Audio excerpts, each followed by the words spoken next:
Hello, friends, and welcome to today's live chat. I'm still your brother, Vincent.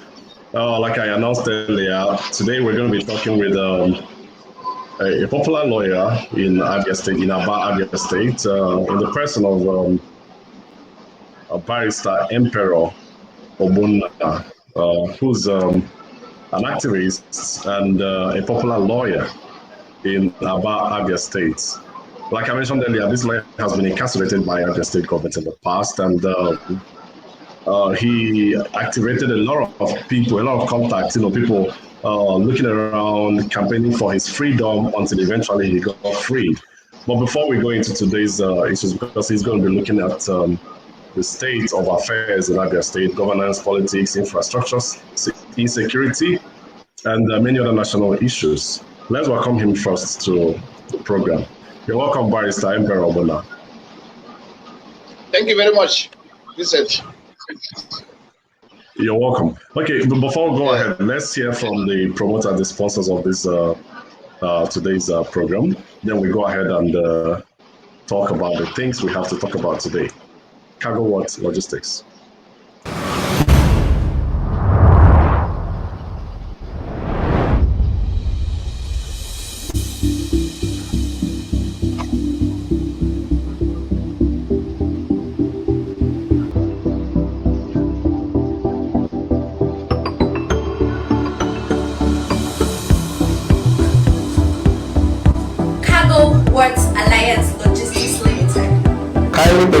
For affordable and reliable shipping services. The magic hand behind international trade. In Cargo What Alliance Logistics Limited, your reliable, efficient logistics provider.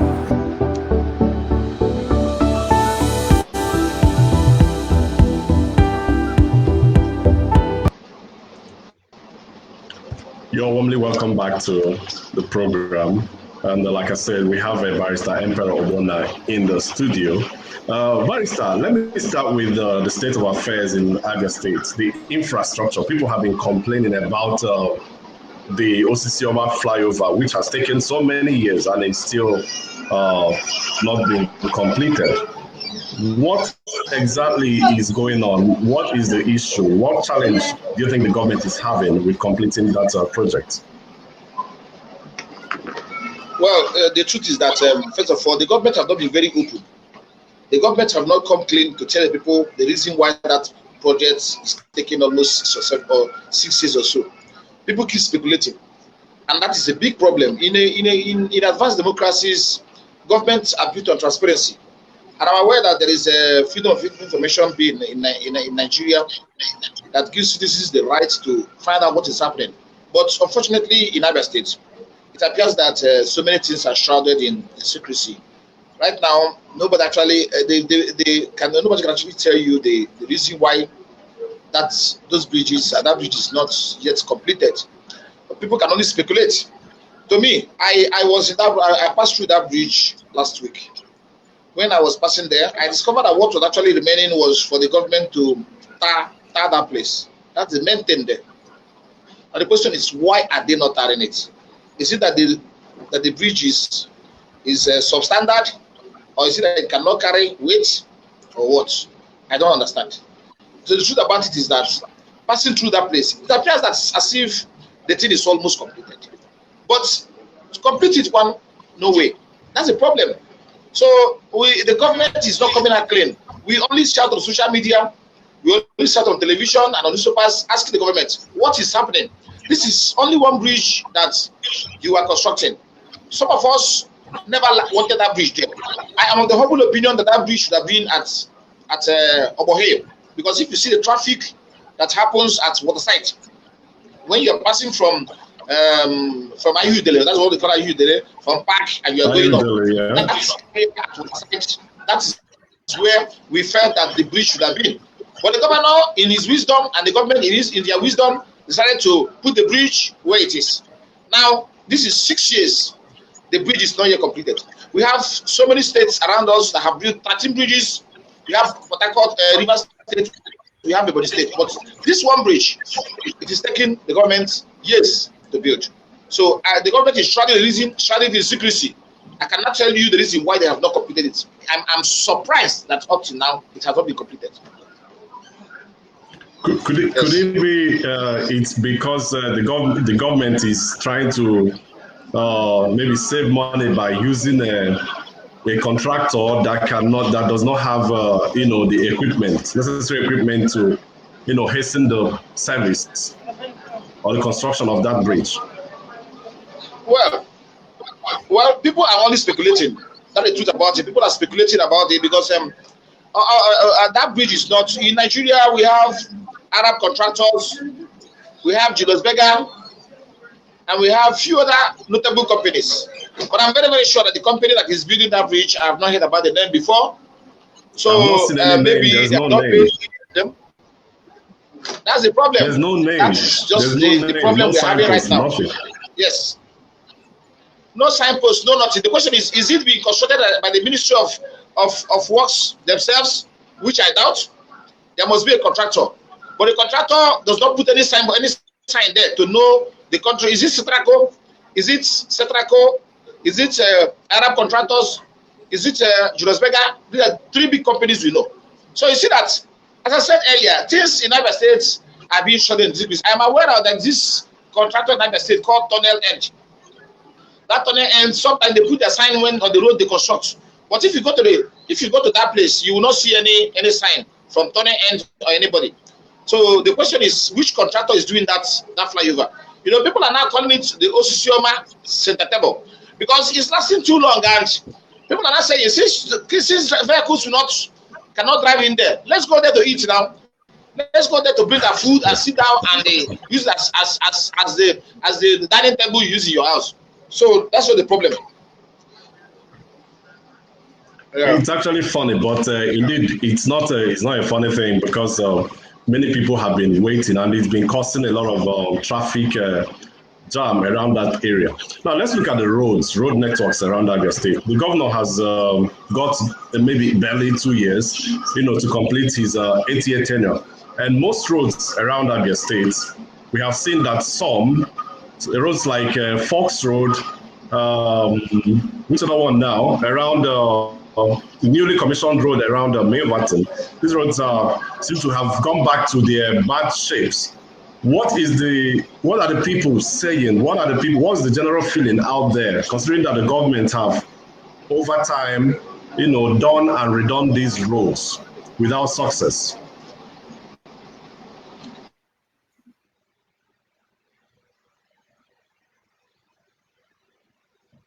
Hello, Barrister. We seem to have lost Barrister temporarily, but I hope he does come back. Hello, Barrister. Can you hear me? Hello? Hello? Okay, he seems to be experiencing a technical challenge from his end. But the thing is this, Abia State has been a state of concern. Around the southeastern states, it seems to hold the record of the worst governed state. And infrastructure, if you talk about infrastructure, if you talk about security also, Abia State is nowhere. You go to River State, we have seen Wike, a fellow PDP governor, a PDP colleague to Abia State Governor Okezie Ikpeazu, has commissioned so many. He said he was going to do 10. Okay, we have the barrister back. Barrister, can you hear me? Yes, I'm sorry. There was an interruption from a call. I'm very sorry about that. Yes, you see, when you talk about roads, there are two types of roads in Abia. There are two types. When we talk about road in Abia State, the road in Aba and elsewhere. Yes, ever since this government came in, the government have been trying to do some roads in Aba. I have to give that to him. But the question is the standards, the quality of these roads. You drive these roads. Okay, look at, I was passing through Brass Street yesterday. These Brass Streets have been done by the government. I was passing through that place yesterday. The road is very, very bad. The road has cracked, spoiled in so many areas. I tried to go to First Road too. First Road is having the same problem. The bad roads, just by the fact that billions have been sunk into that Fox Road. You are still seeing a situation whereby the road is still very, very bad. Now you go to some other places, but if you go to some places like Ukebu Road, Umola Road, the roads are still good. I have to give it to the governor. Then if you go to places like Obohill that takes you from Obohill to Usisi Alangwa, that one is good. But some roads are not good. So despite how much money the governor or the government has sunk into the roads, some of them are still very substandard. So I don't see the rationale in building roads that will not last. But another thing is that we must not lose sight of the fact that Aba is not the only town we have in Abia State. So like if you move from Umuahia, you move from Umuahia to Itim, Ibere, Alai, all those areas, we discover that there's a total neglect of roads there. In my own place of Itim, there is nothing showing that we have a government in Item. Nothing. Go to Ibere, go to Alai, go to Suboto. Even the place where the deputy governor comes from, you only discover that there are skeletal services being done there. So, even in Umuahia, many roads in Umuahia are still very, very bad. Very, very bad. It's only, look at how they did it. It's only when you are driving from Aba, that straight roads from Express, maybe to the government house or that kind of places, you see good roads. But the moment you delve to some other areas, you discover that the roads are very, very bad. So you discover that when we talk about goods, when we talk about the governor, or the government doing some roads, right now there's a concentration in Aba. There is no doubt. But the roads in Aba are still very substandard. Now, if you move to Umuahia, a little is done. But if you move from Umuahia to Arochukwu, to Isukwato, to Uzakoli, to Ibende, all those places, you discover that the roads are very, very bad. The only person that is doing roads there is the governor, the former governor, or what you call him, Carlo. Yes, I don't want to go to him, but he has no problems. But we're talking about roads now. The truth about it is that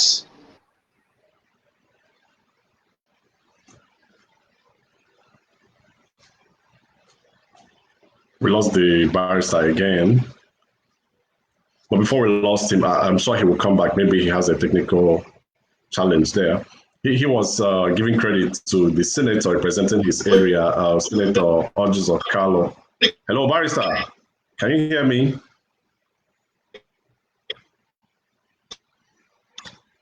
Hello?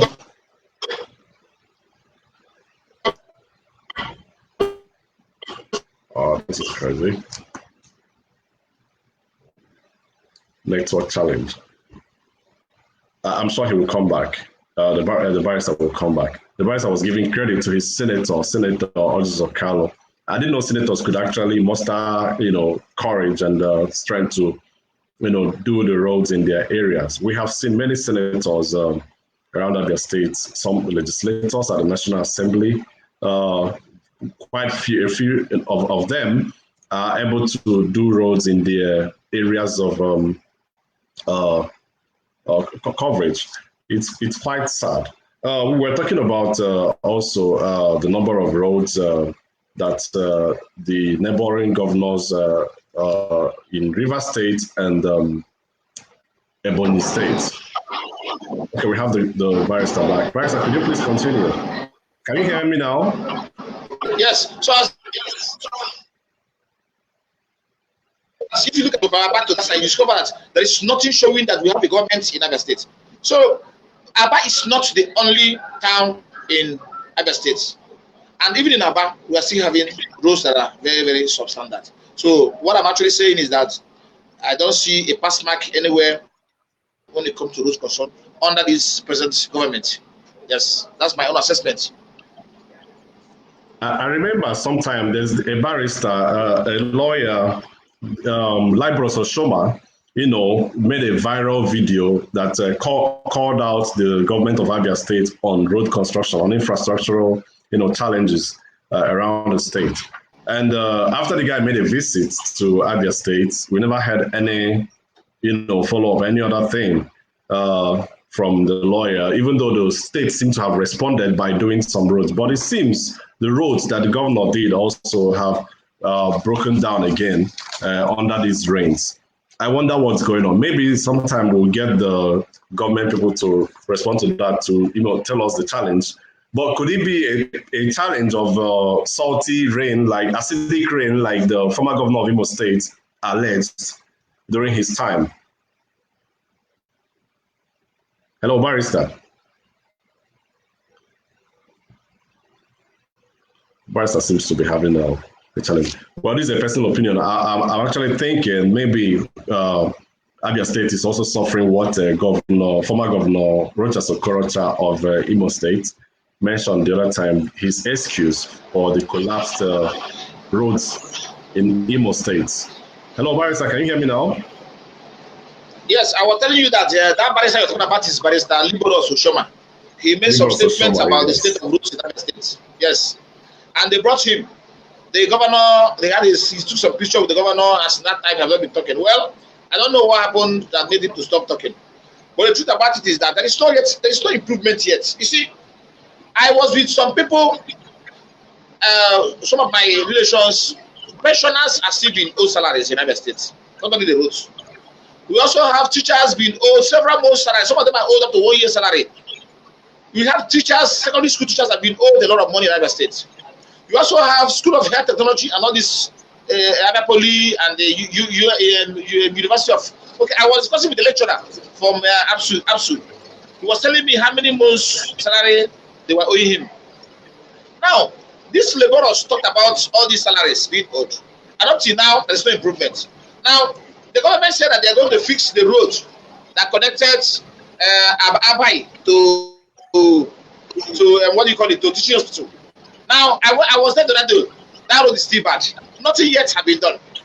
Now, the question is, who are we deceiving? We can't be talking about fixing roads, paying salaries, and in the end, nothing is being done about all these things. So, what I'm actually saying now is that we have a situation. I'm sorry, something is disturbing. I have to pick up the Okay.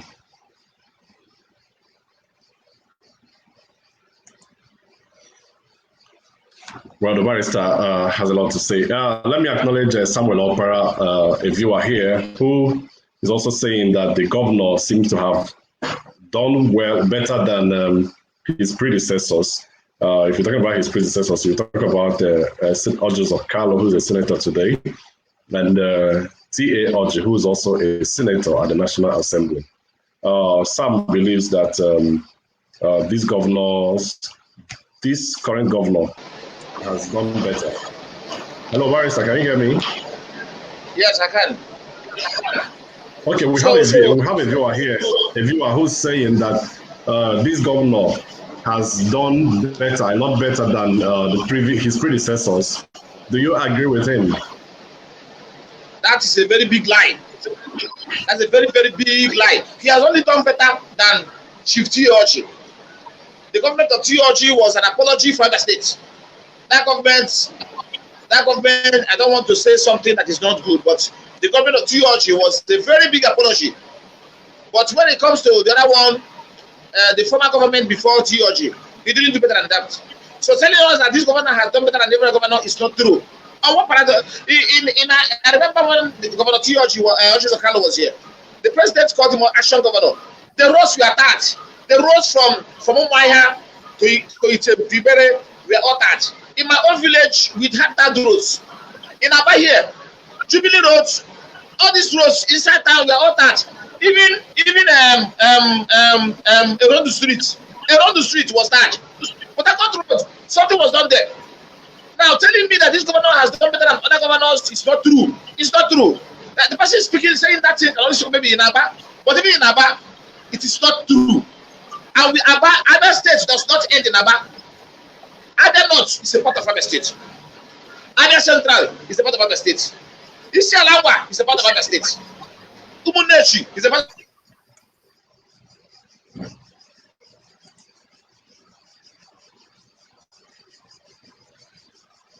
We seem to have lost the barrister again. The barrister probably has a very hot line there, which his clients, keep calling him on the line.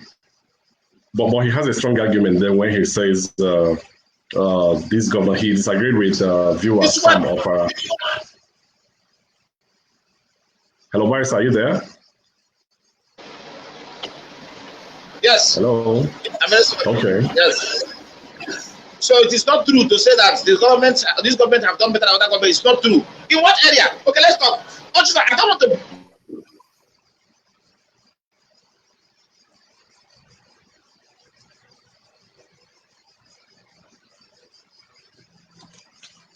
The barrister is actually passionate, very passionate about what he's saying, but technology wouldn't let him. Technical challenges won't let him. Let's hear from our sponsors while we're waiting for him to reconnect with us. Please do stand by.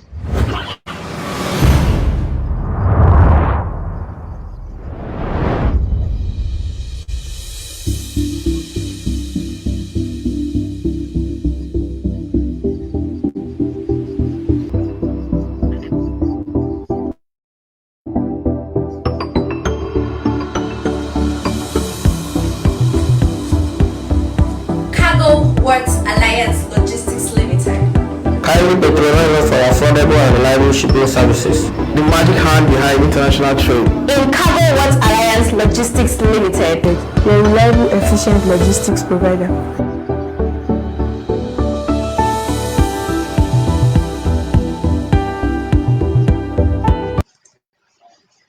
Well, thank you very much to Cargo Works Alliance Logistics Limited, our sponsors for today. Okay, we have the barrister. Barrister, are you there now? Can you hear me? Yes, I can. Oh, okay, let's beam our searchlights on insecurity in Abia State. What has changed between the last time when there was a gale of murder, armed robberies, and a gale of murder of popular individuals, and today? What has changed between, let's say, in the last 6 months and today? The truth about it is that insecurity in Abia State is getting worse and worse. As of last week, the Commissioner for Information in Abia State, John Okezie Ikpeazu, he circulated a circular whereby he was talking about the insecurity in the state.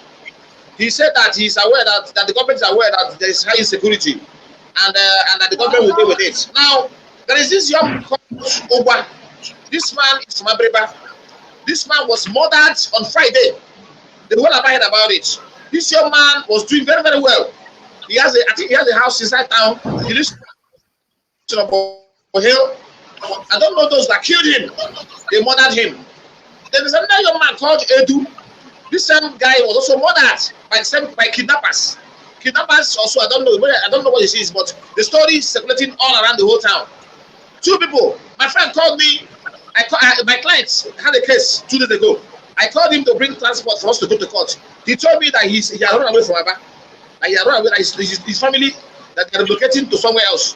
That Abba is no longer safe. But his 2 friends were killed by attempted kidnappers or something.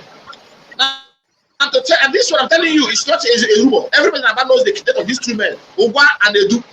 And the government has responded. This security, especially in Obo Hill. In Obo Hill. That is where you see all the kidnapping going on. Obo Hill. What do you call it? Ayabu Mese. And then if you go to Umba Road, Umba Road is a place. Sometimes in Umba Road you see killing. People can be killed in Umba Road. So many people killed in a day. Some streets you see justice. To tell you how Umba Road is. The government has given up on that area. So this security in Abia State now is higher than it was before. We now have a situation where people are afraid. Everybody's afraid of driving flashy car. I bought a flashy car in Abia State, and under this government, kidnappers, because I bought a brand new car, kidnappers tracked me, wanted to kidnap me, or I don't know whether it's kidnappers, I don't know who they are. They shot me in the stomach. They shot me in the stomach, shot me in my leg. I have to travel to America. I have to go to Baltimore in the US. I have to go there to fix my leg. I spent 10.7 million naira to fix my leg. Under the same government, insecurity. Sorry to hear that. So, I'm telling you, they shot me in the stomach, they shot me in my leg, they scratched my leg. I have to be in the hospital for 2 years under this government. So you see that, and we're talking about we're playing politics with security. So you see, the question is, this government, you see a government that they pay you, I don't know how much, maybe close to 1 billion naira or 800 million or 900 million as security votes. What is happening? Why are we having insecurity when this amount of money is voted for security vote? So you see that it's a problem. This security is not. And let me tell you, there's something I forgot. That's something I forgot to tell you in the other one before I was cut short. You see, this government have borrowed more money than any other government in the history of Abia State. I hope you know. Wow. The government has borrowed more money. I think that's 5 billion or so. I don't know, something like that. If the time I shared it, is there by the newspaper carried it. This government have borrowed more money. Abia State was owing more money. But under this government, even the last one I'm talking about is the 23 billion naira, which Ogbonna was talking about. The one they said they're using the fixing road. They have borrowed billions, more money than any other government. So if you're saying that this government have done better than other governments, also remember that Abia has entered into more debts than any other government in the history of Abia State. Yes. Okay. So what I'm saying, this security in Abia State is getting worse and worse. Yeah, but at the point, there was a time when we saw the police in Abia State apprehend a lot of suspects, cultists, and other young boys who were involved in these, crimes, robbery and murder in Abia State. What has happened to that police team? Did they stop working, or did the criminals actually, overpower the police team that was, apprehending all those criminals? Because of this problem, this unknown government issue, so many police stations have been raised down during the unknown government. I will not blame the government on this one. I will not blame the Abia State government on this one because it was a national issue. I am aware that the police at Osioma was raised down. I'm aware that the state CID was raised down. I'm aware that the immigration office was also raised down. I'm aware that police at Bende was raised down. And so many other police posts were all raised down. It was because of that unknown government stuff. Nobody can actually say who was doing all those things. So I don't want to blame the government on this one because this is a national issue. But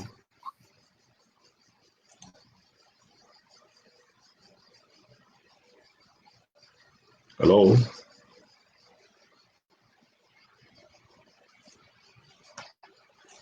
Hello?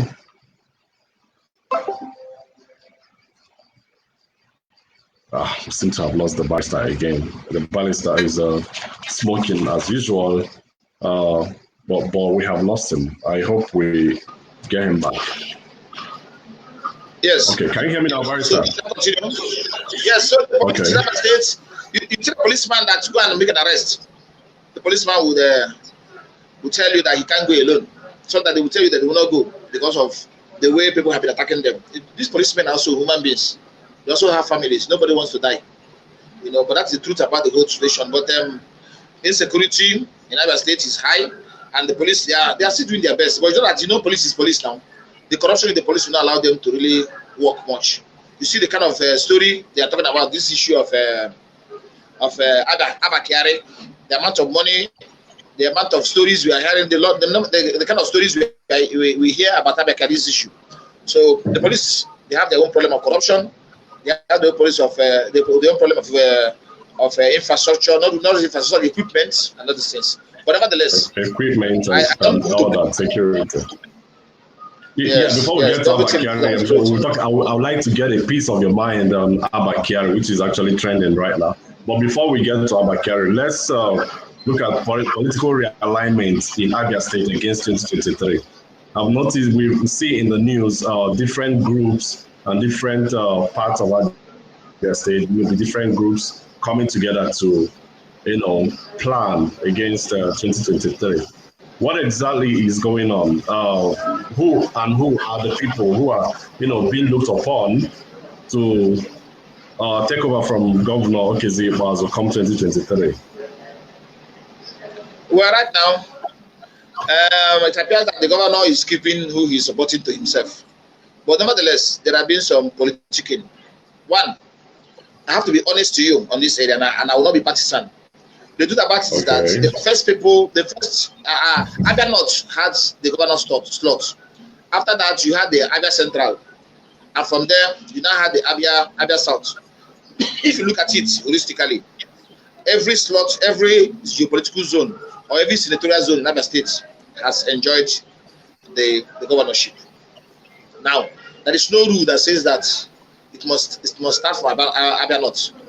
There is no rule that says that it must start from Abia Central or it must start from Abia South. Everybody has enjoyed the governorship. To me, it becomes an all-commerce affair. Some people from Abia Central can decide to become governor as it stands by 2023. People from Abia South, Abia North also have the same rights right now, because after they will say, okay, Okezie Ikpeazu. So, but the truth about it is that right now there's a lot of political.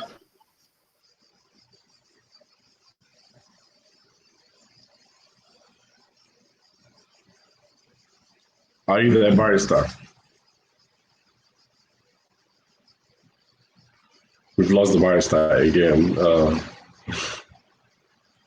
I hope he comes back after this technical hitch. Maybe there is poor network where he is.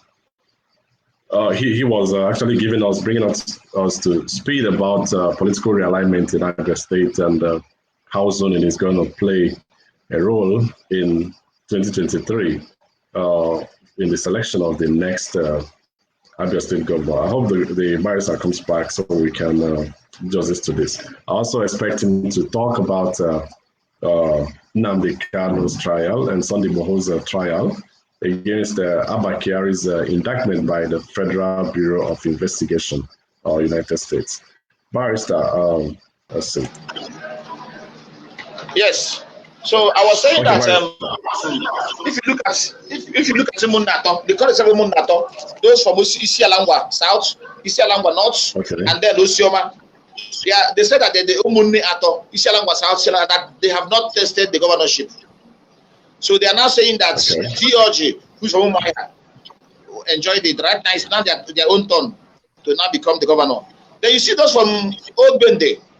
You see those from all those they also asking that government should come to Zukwato, should come to Zuakol and all those areas. So right now, it's an open affair. Anybody can be the governor. But the governor himself, as you already know, will also have his own candidate. I don't want to mention names here, but it appears that there are some people that may be favored by the governor. You know, there's one man I know that may be favored by him, but I don't know. We are still watching. But on my own side, in PDP or your party APC,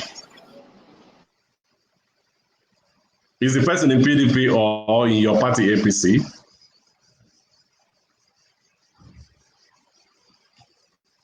Hello, barrister, can you hear me?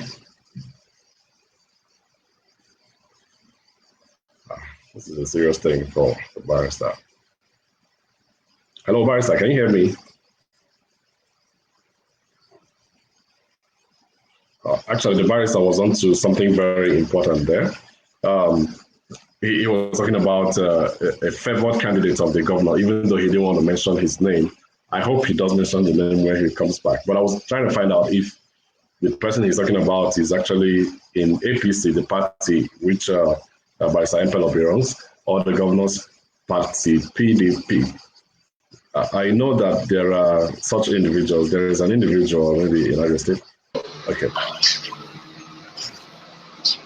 Barrister, are you there? Can you hear me? Yes, I can hear you, my brother. So, you know, when these calls come and they stop the whole thing, when the normal calls come. So I'm sorry.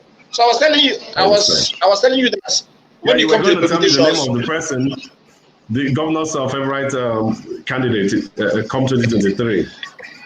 I will not say that too, honestly, I will not. But everybody in Abia State knows who it appears that they are supporting. But you know, right now, we have the Chinedu camp, the speaker. He has his own paper. I don't know why he's coming out or why he's not coming out. You know, Chinedu and his camp. We also have the governor's camp. The governor may have his own. We also have the Old Bende. Then we also have the APC. APC is also interested. You have Alex Oti. Alex Oti is seriously wanting to become the governor of Abia State. And based on what is happening, he may have a little popularity. People are believing in him. We have Alex Oti. Before Okalu will not come out and his brother will not come out. So Alex Oti appears to be the person, the APC in the front, but nobody's too sure about that. But it's very likely. PDP have not come to tell us who they are fronting. You know, but right now PDP is controlling the states. But based on the infrastructure we see in Abia State and based on the level of governance in Abia State, we don't. Nobody knows whether the states will go to APC or whether it will go to PDP, because 2013, 2022 or 23 is still a long time. But right now, Abga is, I'm sorry to use the word, dead in Abia State. Abga is dead. Yeah, you said Obi Nichita is the one holding. Well, so far there's nobody has indicated interest in Abga. We have Alex Soti, who was in Abga, has actually migrated to your party, APC. But you said something very striking moments ago when you mentioned the Tinego's camp and the governor's camp.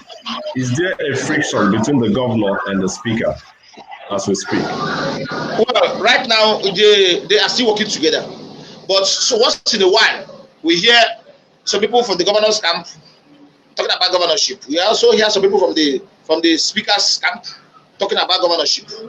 That's the truth about it. But we are watching to see what happens. But we know quite well that the governor has his own camp. The speaker has his own camp. There is no doubt about that. But right now, they are working together, maybe for the good of Abia State or for their own political purpose. I don't know. But what I'm saying is that by 2023, the chiefs will be down. The chiefs will be down. I will now know who is coming for what. Right now, what we have is just permutations and speculations.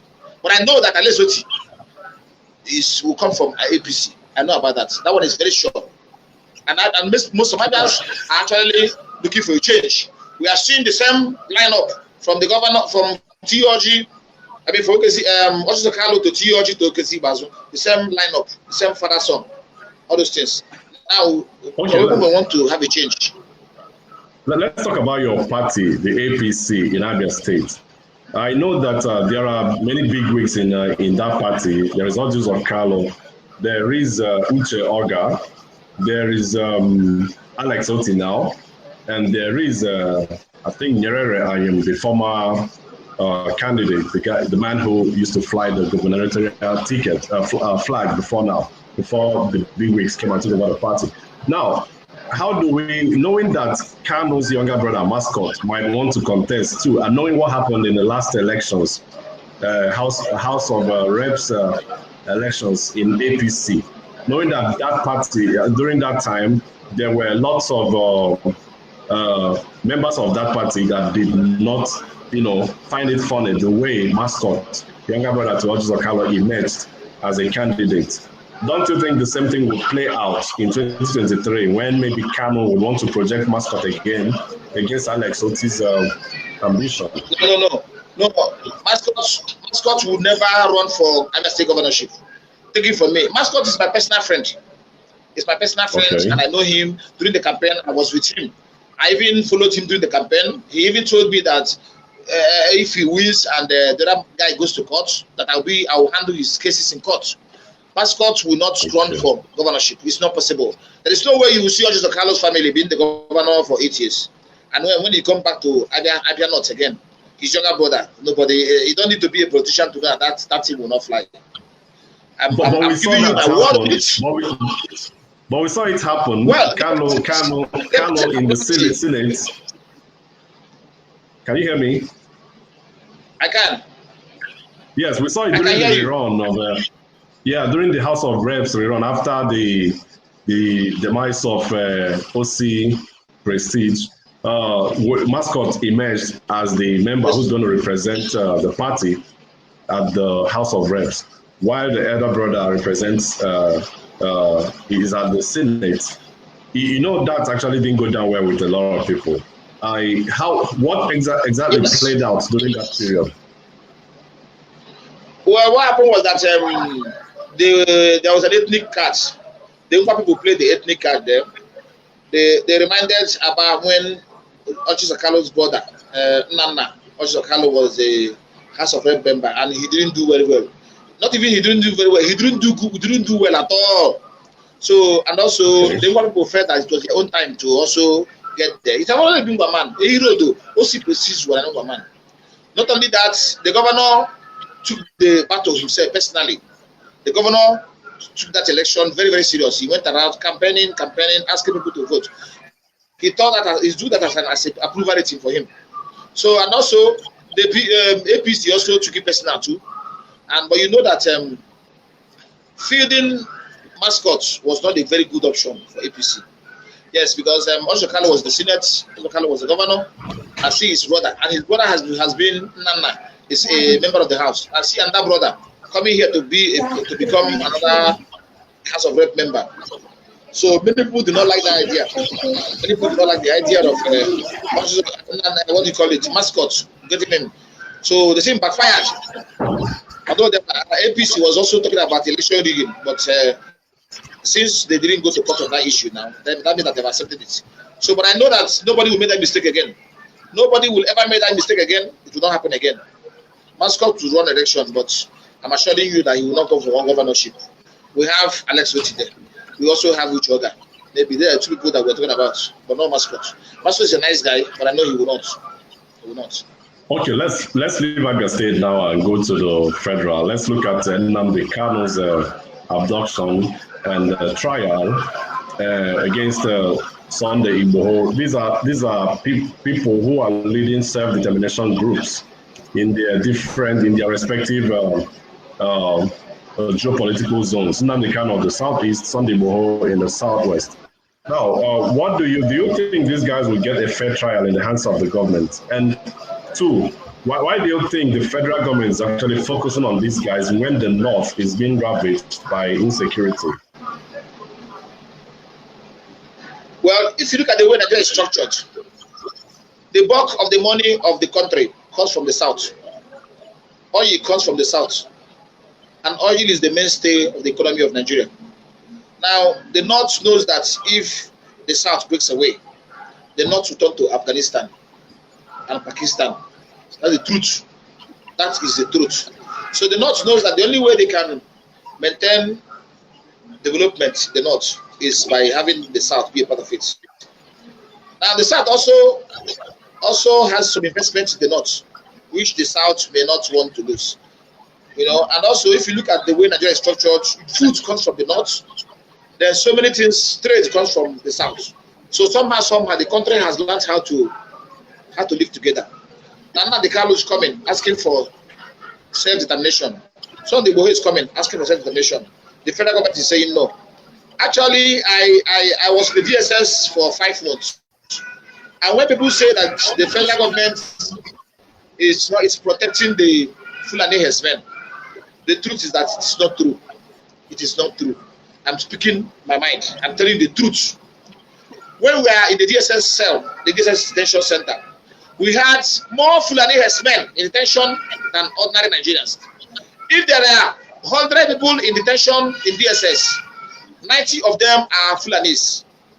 I am telling you the truth. I'm telling you the truth. Wow. All these killing, that's the truth. That's the truth. God knows I'm being honest to you here. But the Nigerians, I'm telling you because I was there. I was in DSS custody for 5 months. And in the cells where I was, even the Fulani herdsmen, they were not even treated well. They were giving me VIP treatment. They put me in a cell where I was watching television. You know, not that I was watching television besides, but I can see television from my side. You understand me? And I had some issues with them as to how they were getting their statements. I'll keep that one to myself. You know, how they were getting their statements and the issue of confession, all these things, I keep them to myself. But the Fulanis, they were keeping them in some places where they were not keeping some of us. So you see that the government is also trying to control this. But these herdsmen, some of them believe that their brother is in power. And the guns they are having, they use it to protect their cows. But in the end, they will not start killing people. These are the things, the truth. So the truth about it is that there's insecurity in the country. And some of these things are the things that led to secessionist movement. Okay, look at Nembe. You go to Nembe in Anambra State, the Enugu State, you see people being killed. They say it's herdsmen. Go to Plateau State, you see people being killed. It says herdsmen that did the killing. You go to some Yoruba states. So Sunday Igboho and Nnamdi Kanu, we are a response to the attacks by these Fulani herdsmen. So, but the federal government is also trying to stop the herdsmen, but it is not that easy. These herdsmen.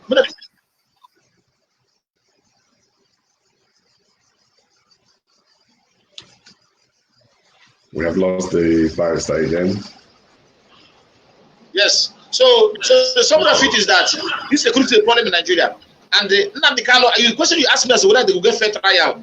Well, nobody will know.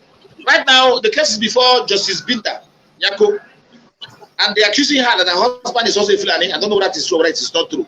You know, but if her husband is a Fulani, then the lawyer should do the needful, make application asking that she excuse herself from the case, so that another person can hear the case. But that is something they have to prove.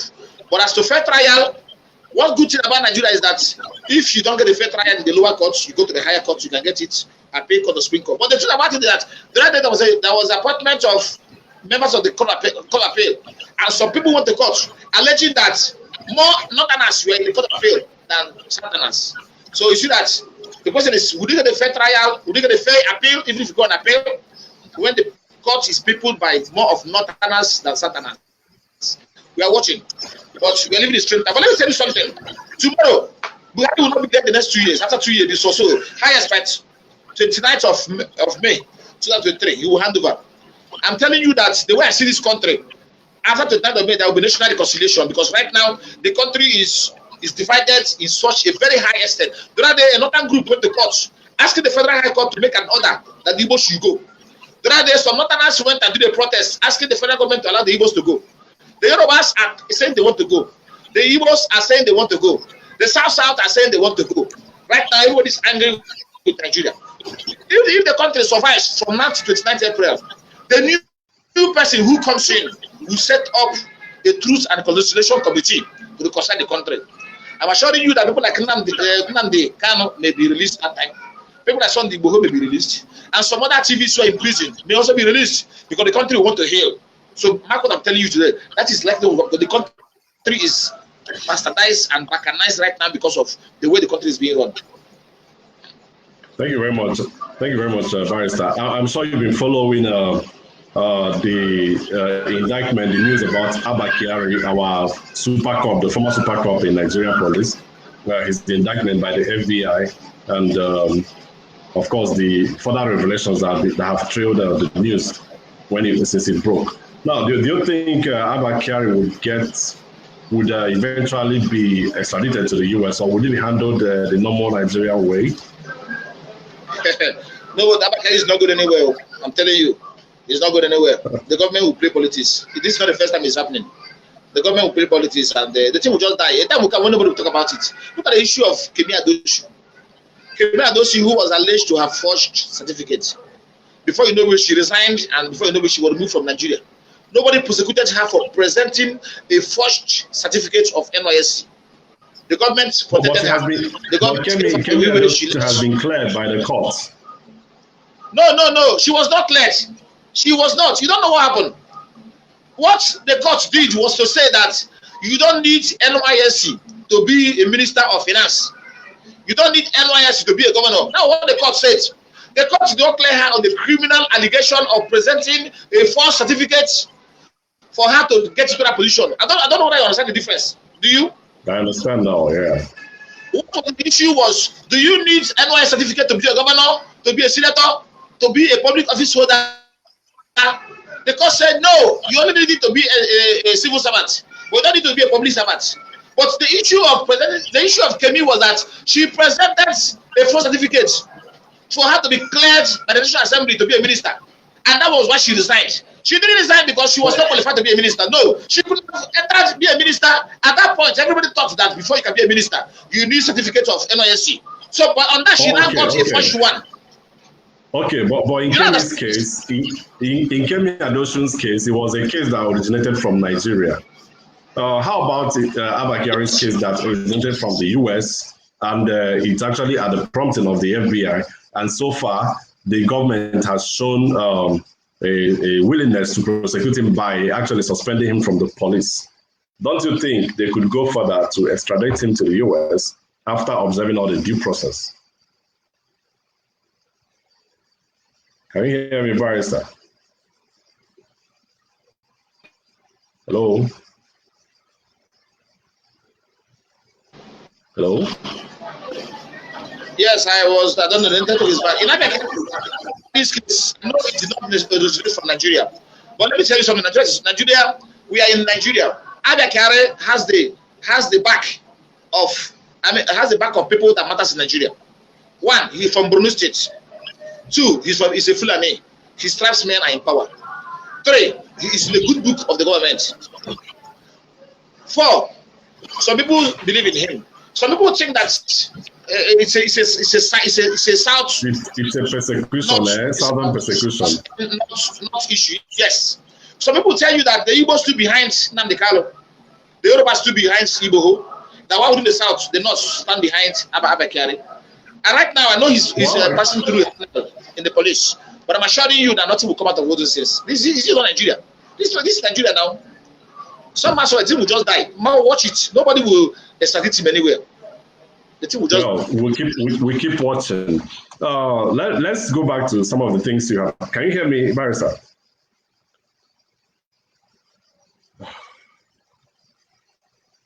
This technical hitch is not doing us any good. Hello, Barrister, can you hear me? Hello? Well, while we wait for the Barrister, let's reflect on some of the things he said about Abba Kyari. Okay, I seem to have him back. Can you hear me now, Barrister? Yes, I can. Okay, okay. I was going to talk about some of your recent posts on your social media handles. You've been making reference to your conversation with Femi Falana, the senior advocate of Nigeria, and it seems there are some interesting things that we could pick from that conversation. Could you share some of it, the contents of that conversation with us here? Yes, I had a contact with Femi Falana. He called me and he wanted to confirm me and everything. And when he was sure it was me, we started talking.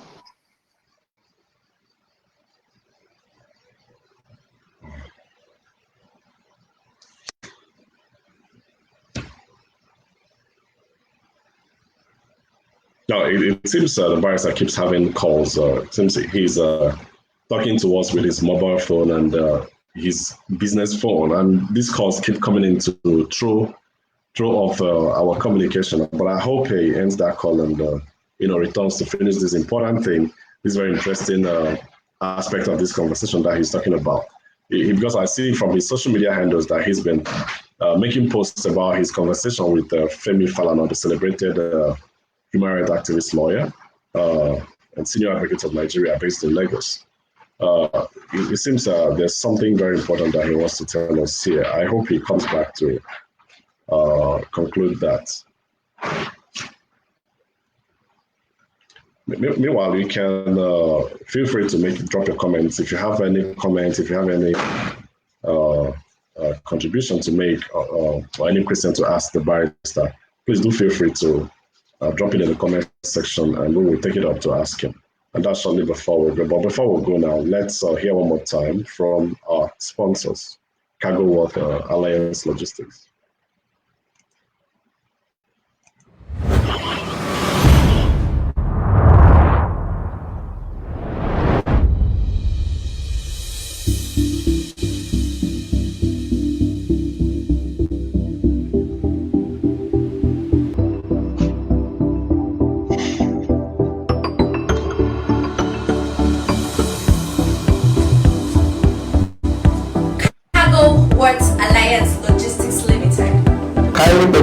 For affordable and reliable shipping services. The magic hand behind international trade. In Cargo World Alliance Logistics Limited, your reliable, efficient logistics provider.